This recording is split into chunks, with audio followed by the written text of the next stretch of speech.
Some of the most misunderstood people are the ones who spend the most time alone. Not because they're broken, not because they're awkward, but because their mind works differently. They didn't start this way. They didn't choose isolation or wake up one day and decide to stay distant. It built slowly. The first time they felt out of place, but laughed along anyway. The first time they trusted someone and felt disappointed. The first time they realized not everyone is as real as they seem. So they adapted, not loudly, but quietly. Now they notice things others don't. Forced smiles, hidden jealousy, conversations that feel empty even when they're full of words. They can't ignore it. They can't pretend. And that's where it begins, the distance. Because they don't hate people, they just can't stand what's fake. They've sat in conversations,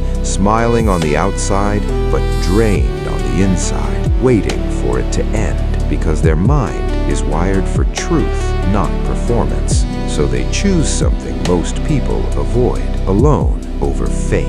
And even when they try to connect, it feels different. They don't want small talk. They don't want surface-level bonds. They want depth, real conversations, real emotions, real understanding. They want someone who feels like home, not just someone to pass time with. But that kind of connection is rare, so they wait in silence. And while they wait, the mind doesn't rest. It replays conversations, analyzes every word, questions every reaction. Did I say too much? Did that sound wrong? Did they understand me? Again and again and again. Not because they're insecure, but because they're aware, too aware. Here's what's really happening. Their brain processes everything deeply. Tone, energy, intentions. While others move on quickly, they stay back, thinking, feeling, understanding. And that depth comes with a cost. Social life feels heavier,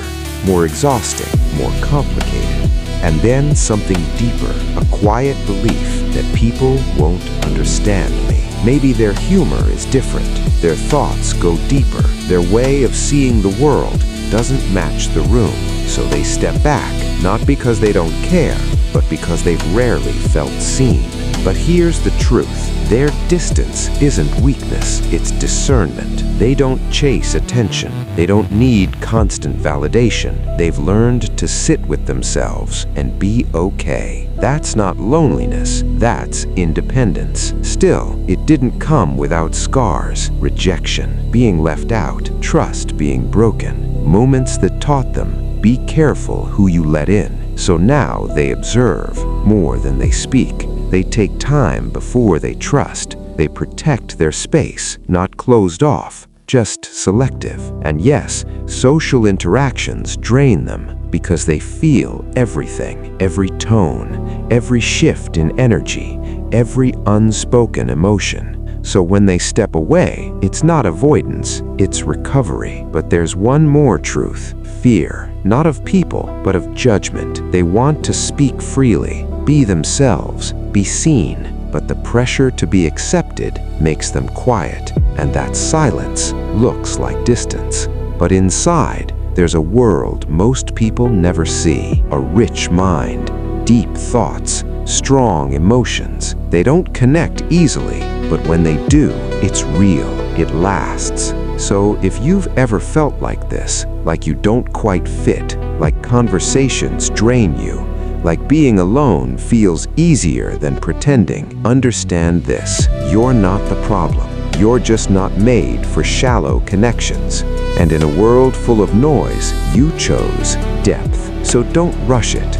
Don't force connections that don't feel right, because the right people won't make you feel misunderstood.